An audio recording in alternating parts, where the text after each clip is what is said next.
welcome back to the channel, and I'm out driving in the Lotus Esprit today.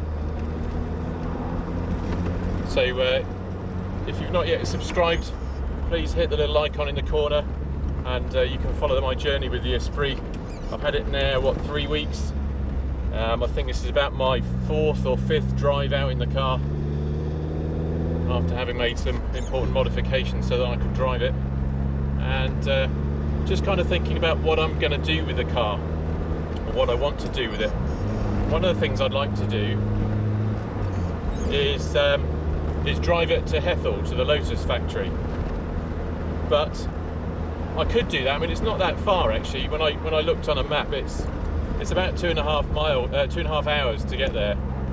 So it's not a particularly long drive, and I've got all confidence that the car would make it there and back. It's just that as things stand at the moment, I'm not entirely sure that I'd want to photograph the car as it is in front of the Lotus factory. So there's a few things I want to do to it to get it kind of Hethel ready. As ever, with a car of this age, there's going to be a big to-do list, and this small list I'm about to give you is by no means exhaustive, but one of the things externally is the bumpers. So ex-factory, this would have had black bumpers and black rear light trims, but at some point in the past someone has painted them red, matched the body, which is what they did sort of about 1985-86 with factory cars, just to give them a slightly more modern look. So I'd rather it looked its age than it's trying to be younger. So yeah, I'd like to get the bumpers sorted. Also, the front bumper is not aligned properly. It's sitting a little bit too low. So when I have it off and get it painted, I'll try and get it put back on in the right place. So where were we? So yeah, bumpers. The other things about this car, I mean, this is 1970s design, but you know, 1970s, 1980s electrics on British cars weren't, and particularly on Lotuses, weren't always the best. And we've got windscreen wipers that are, I don't know, a little bit ineffective, I guess you could say. And you've got window lifters, so electric windows, that are some of the slowest I've ever seen. So there's things like that I'd like to address. I've got some ideas of how to do the windows by putting in a relay. But the mirrors are supposed to be electrically adjustable as well, but they do nothing. The passenger side mirror is actually, the glass is broken, so I need to replace that.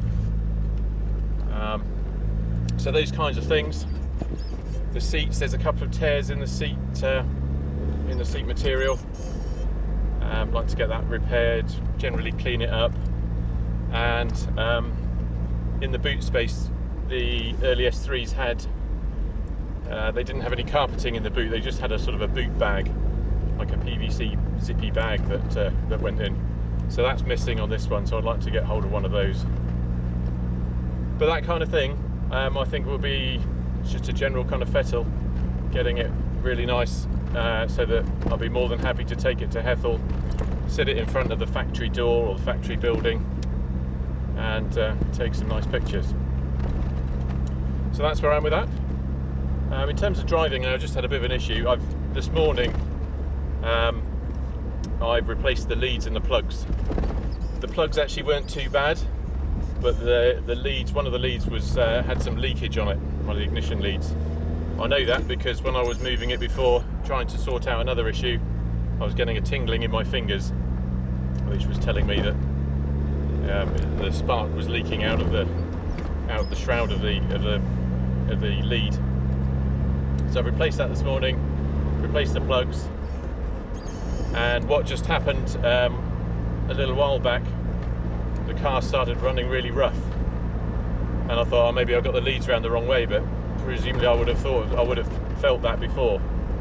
So actually, it turns out that 2 of the plug leads had just popped off the ends of the plugs. Maybe I hadn't put them on properly, it's quite fiddly to get down in underneath the cam cover to get the plug leads on. But anyway, that's all sorted. So driving wise, now that it's warmed up and now that I've got all cylinders firing, it's pretty good. It's not, you know, it's 160 brake horsepower, so it's never going to set the world on fire by today's standards, but it's a really nice car. It's quite a lovely drive. It's not going anywhere if I sort of let go of the wheel, it stays straight.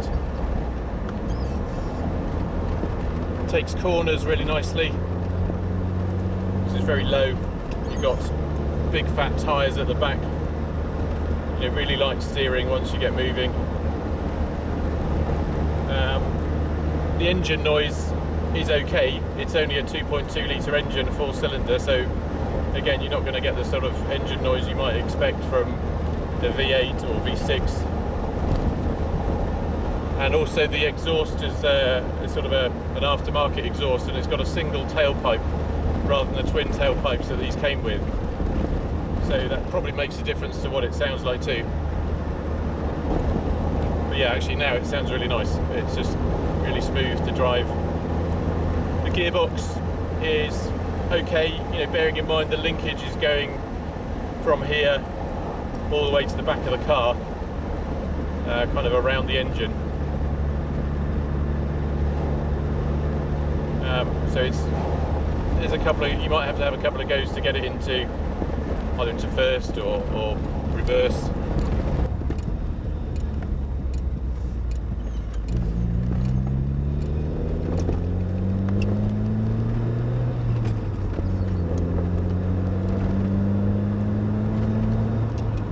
So one thing's for sure about this car, it gets quite a few looks from other drivers, from pedestrians, and just now when we were sorting out the issue with the plug leads, a guy comes up to us in the car park, sort of starts drooling over the car and sort of asking whether he can take pictures of it.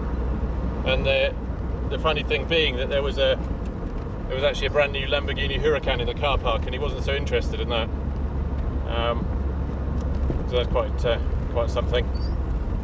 I guess, to be fair, he was of a certain age, kind of seems similar age to me, so this car would probably appeal to him more than a Lamborghini Huracan. My son George, who's actually with me doing some of the camera work on my drive-bys, he said, is it alright if I go and take a picture of the Lamborghini? So that's more his kind of thing. To be fair, it was quite a nice one. Bright yellow.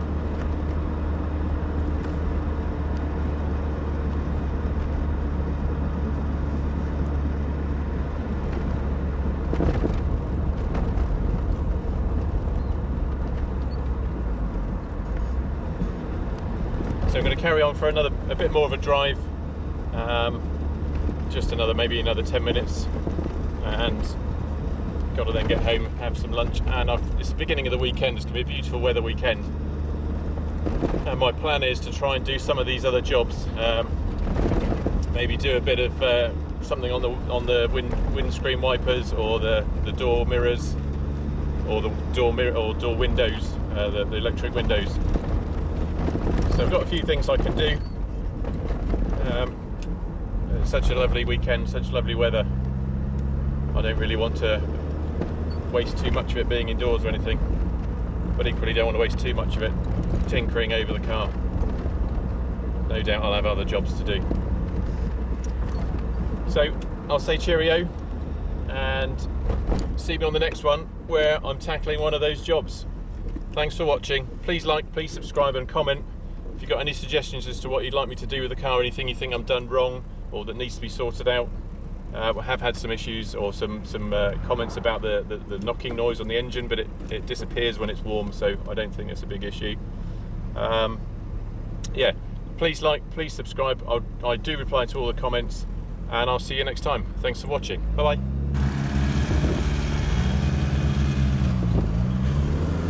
Helps to start off in first gear rather than third.